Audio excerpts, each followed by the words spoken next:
Rahul Welde may be based here in the tiny tropical island of Singapore, but in his role as Vice President of Media at Unilever, he covers a vast portion of the globe, including Asia, Africa, the Middle East, Russia and Turkey. In this second part of his interview with DMA decision makers, we discussed the topic of innovation. Rahul, last time we spoke, it was largely about your role in Unilever and the markets you serve. I'd like to talk now more broadly about the industry and specifically innovation. Both technically and creatively, where do you think innovation comes from? I think the fundamentals of innovation are that innovation or great ideas can come from anywhere, and we see that time and again. So basically, it has to be a collaborative mindset which works across a number of partners.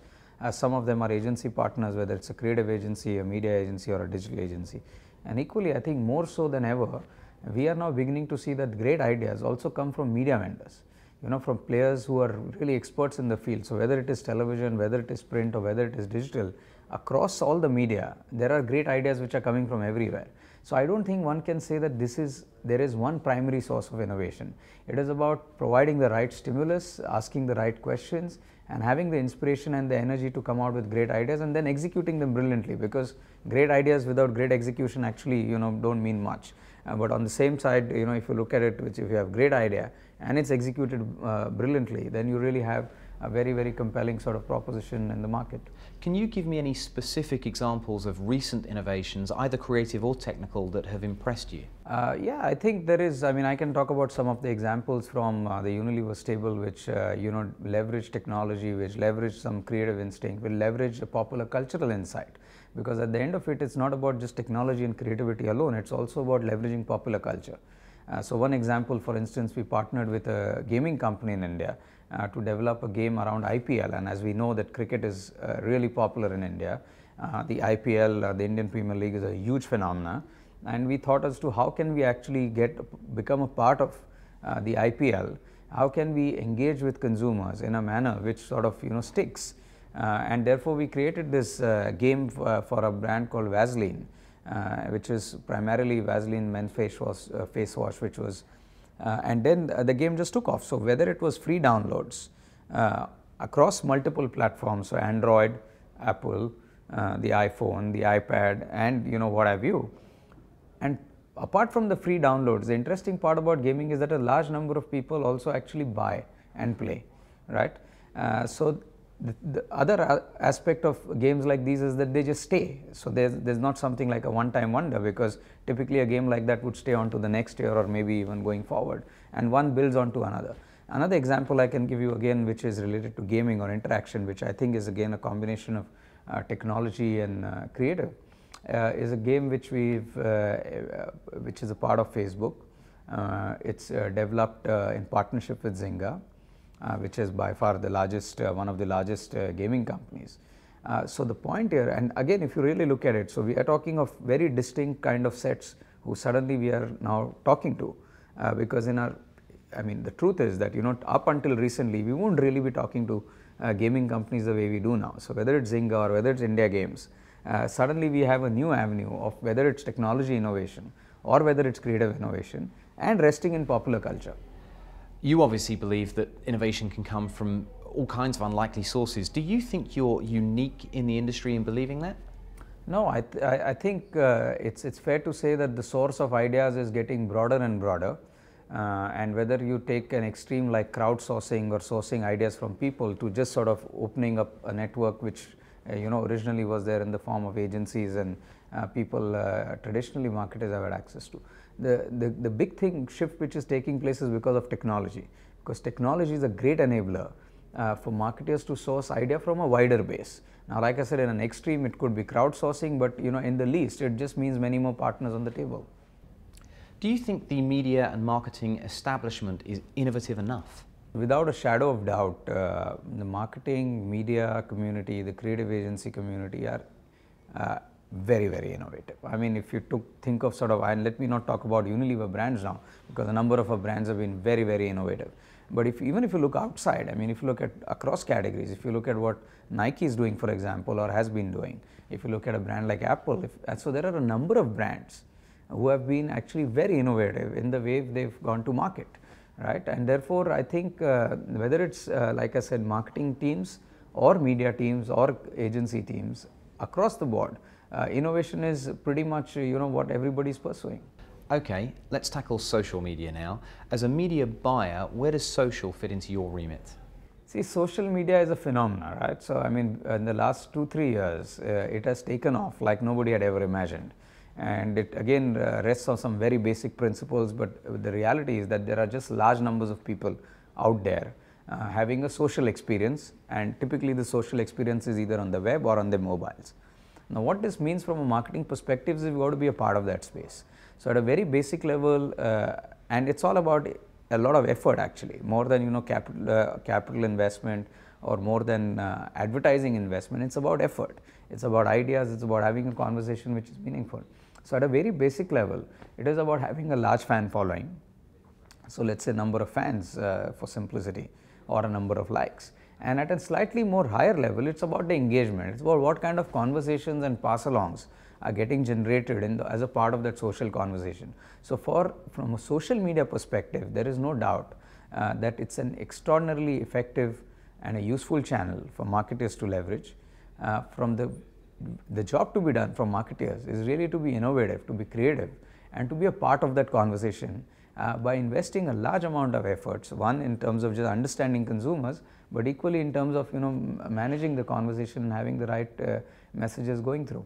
Excluding the media budget, what kinds of resources or talent are required to execute a social strategy? See, I think if you think of all new channels, whether you think of social or you think of mobile and anything that is new, it requires 3 different things to my mind. The first is a significant reorientation of the mindset, because these are games which are played with very, very different rules. So, if as a player in that space, if you apply the old rules, that's simply not good enough. So, you got to really reorient and reframe our thinking in a very significant way. The second is just reorientation and saying that it's cool and let me do mobiles or let me do social. That's not going to be good enough. So, it requires a significant reskilling. It requires reskilling among us as marketers. It requires reskilling among the people, which is our media agencies, whether it's creative agencies or digital agencies. And the third is then it requires a significant reorientation of our ability to measure returns, because the returns which are measured in many cases could be much faster. Typically, let us say for example, it's mobiles, it's call to action, boom, you got like literally sort of response on the go. And equally for some, the response or the build up could be very, very slow, because you build a fan community, you engage, you build loyalty, that sort of thing could take much longer. So, the first part is to really reorient ourselves and don't look at these traditional metrics or traditional ways of doing things when we think of some of the new channels, whether it's social or mobile. The second is to reskill ourselves, understand what that whole landscape is all about, how it can be activated, how it can be brought to life. And the third is then to measure it in an appropriate way, because I think if you sort of have a mismatch of measurement and how we do it, measure it in the traditional way but do something new, I think that doesn't work. So, so in essence, it really requires a massive reorientation and reframing of our thinking. You mentioned the need for real-time responsiveness within the social environment. How do you plan to be a real-time responder? Yeah, I think so. What are the it's very clear to me that when you think of social media in particular, and basically it's all about having the conversation, and the conversation cannot be had in a start-stop form. I'll do it today, but I just kind of doze off and wake up. So, you have to be continuously investing in the conversation, keeping the conversation alive. If you see it dying down, you got to stoke, put new interest in and keep it alive. Now, that whole process is absolutely intense, because it must mean by definition that you have a plan of how you're going to have that conversation and keep it going. And equally, you got to be responsive, because new things will emerge. Whether it's an event outside, whether it's an event inside, whether it's a brand event, whether it's a consumer event, and then you again you use a stroke to liven up that conversation. So, I don't think that this is really an issue where you can say that look, it's steady state, I've planted a seed and now let it just sort of grow on its own. You got to plant a seed, you got to water the plant, you got to keep looking after it day after day, and in some cases maybe even twice a day. Because if you don't have a conversation on a daily basis or very frequent basis, then quite simply all the people who came along and joined the journey with you are going to disappear, because there are more interesting people who are going to have a chat with them. So it's effort again. It's effort, absolutely. It is effort, and it's about having a lot of ideas, because it's not easy to have a conversation, right? I mean, whether it's social media or live media, wherever you think of it, to continuously engage requires a pipeline of thoughts, a pipeline of ideas, a stream of constant execution. So it is a lot of effort. It is by far, I think, the most effort intensive among all the media that you deal with, because every day, it's every now and then. Yeah. Okay, Rahul, final question, and this one I'm going to ask to everybody who takes part in this series. The last 5 years has thrown up some incredible innovations. Twitter, Facebook, the iPhone. What do you think the next 5 years holds for us? What are you excited about? I think the next 5 years, like the last 5, are going to be exciting.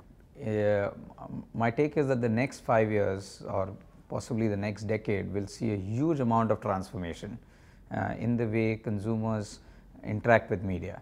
And if I were to broadly look at two broad things which are going to really make a big difference, and we'll see when 5 years later, I'd really love to see whether that sort of prediction comes true.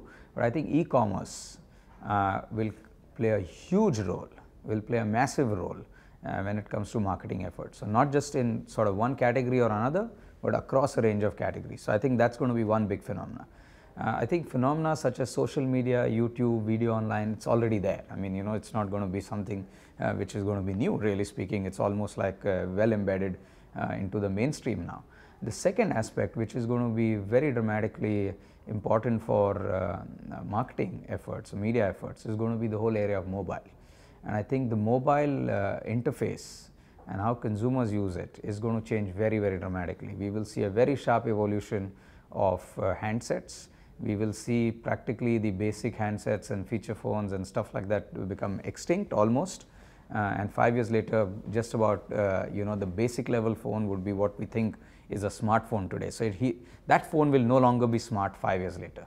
The smartphone 5 years later will be significantly smarter. I don't know what it means, but I can see that coming, because that's really the way forward.